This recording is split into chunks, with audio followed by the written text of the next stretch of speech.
why is it that we feel that we have to, we feel so much obligation, so much more, almost an infatuation with what our children are doing, but we couldn't care less about what the guys who live two doors down the street are doing. You see what I'm saying? Yeah. It's this, well, and that Mr. again Dawkins creates the... would like you to believe that was the selfish gene at work, and whether it's it's genetics or whether I can't believe it's genetics. I think it's something more. But back to the earlier discussion on death. In one sense, one of the ways we live on, of course, is through our children and through our grandchildren. Yes. So investing in their happiness and well-being and longevity is what makes us alive. And one of the ways we define the worth of our life is, helping the next generation. Yes. In one sense, it's very laudable and it is dharmic to look at, to serve the next generation. If you're a parent, you serve your children. If you're a grandparent, you serve your grandchildren. That's dharmic. Yeah. But at the same time, if the only way of defining what is important in your life is helping the next generation, what is it that's intrinsically valuable in life that you are helping them towards? Is the only thing perpetuating the next? Well, they're just perpetuating your identity. Yeah, which is a false identity. It's just that it's an external thing. It's like a. But really, there has to be, besides the value of helping the next generation, which is a dharmic thing, there has to be some internal, additional, intrinsic value. Yes. In life, in your life, that you are raising them to. Yes. Rather than just the fact that it's helping the next generation. That's great, but you don't impose it. You don't say, right, this is me, these are my values, my children must have those that's different. values. I'm not talking about values, I'm talking about the principle that, life has to have something, there has to be something about it. If the only kind of thing about life is helping the next generation, and you're not happy yourself. For instance, I met one person who said, I'm only happy when I'm preaching.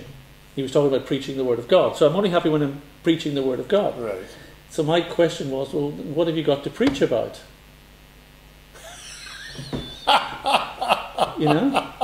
That's very good. Because if the only thing that works is preaching, then what are we preaching about? Surely there's got to be something which makes you happy about what you've got, that is the thing that you want to give. So similarly, looking after the next generation, there's got to be something important and vital in the discovery of your life that you are passing on. Not just the only thing that makes my life valuable is the fact that I'm trying to help the next generation. You see the difference? There's got to be something intrinsically valuable that's worth passing on, that makes the passing on valuable. But give me an example. Give me an example of how that works then in a sort of parent-child relationship. So I mean, I don't want you don't have to make it personal, but let's say you and Si or you and Yudi, or another parent relationship.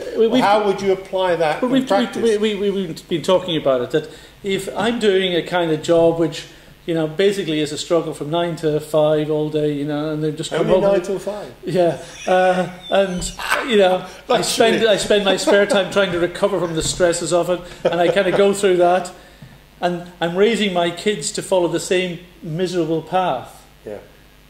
Well, hang on. How are you doing that? Well, say by telling them every day this is what they do when they've left school. Yeah, this is you've got to get a job. You've got to get. Yeah. And I'm encouraging them basically to do the same thing.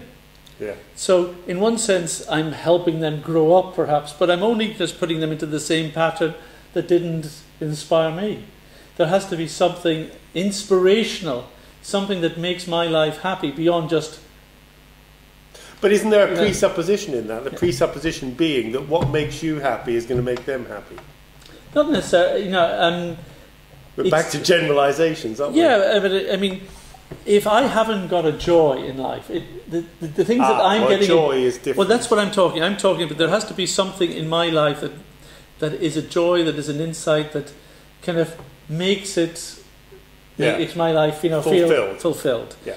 Now, it may be a different thing for other people, but at least if I've got some fulfillment, then when I'm encouraging my kids to find their path in life, I will be also... That's just showing them by example. I will be... but you're not saying, look, because because I'm fulfilled... I'm a fancy Dan, big city lawyer, you've got to be, and so have you, Johnny, or so have you, Sarah. But if I, for instance, have said, look, in my line of work, I found my Dharma. It's a job that suited my activities. In fact, I found that I could bring extra skills that they don't teach you in law school, as an example. Yes. But other skills which I felt I had of empathy and encouragement and finding kind of resolutions, I was able to bring those skills to this job and serve my clients. And I think I not only served them, but I actually made other people's lives better. It eased, say, the litigation. We were able to improve things. So I felt fulfillment in engaging my talents. And that's what I would wish on you.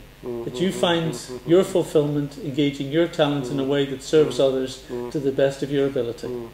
You see, what do you think of this? Because, this is my situation, but almost like magnified, or you could say the other way around, under a microscope. What you're saying, because I think it would be easy to conclude, I know you're not saying this, but it'd be easy to conclude that you need this identity in a profession or in a job. No, we would just use those as examples. Because if my Dharma or my mission or my purpose in life is to enrich other people's lives, to uplift them or to inspire, motivate them, empower them, right, in their lives, in the work that I do, right, notice I don't define the work. Yeah. And so it could be doing what we're doing now. Yeah. It could be me, taking them up Penavan. It could be me coaching them. It could be me doing, many things. It could be being a lawyer again, in a sense. But I don't define it in one categorization. That I must be a pharmacist. I must be a doctor. I must be a lawyer. I must be an accountant. That's perfectly right. You see what I'm saying? So is there a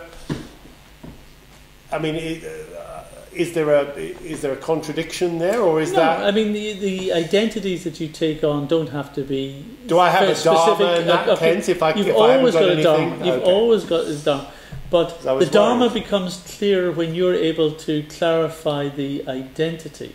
Right. So it's not the. For instance, you do work with people taking up Penavan, the mountains here. Yeah. And I think that there is an identity associated with that, and you may look kind of deeply at what that identity is. Are you their guru? Are you their guide? Are you an inspirer? Are you a kind of spiritual friend? It's a good question. And that's all of those. Well, yes, it may well be. But I don't set out to be one or. Well, that's right. You may find that, but in order to understand how you will serve them. Yes. There will probably be some balance of all those different identities, which is really where you're pitching it at. Yes. Which you feel, well, that's what I'm comfortable. I don't want to be just the aloof guru. I don't want just to be the pal. I'm somewhere in between, that I'm sharing a spiritual, I'm kind of guiding them, I'm leading them on a spiritual exploration. A self-exploration. Yes.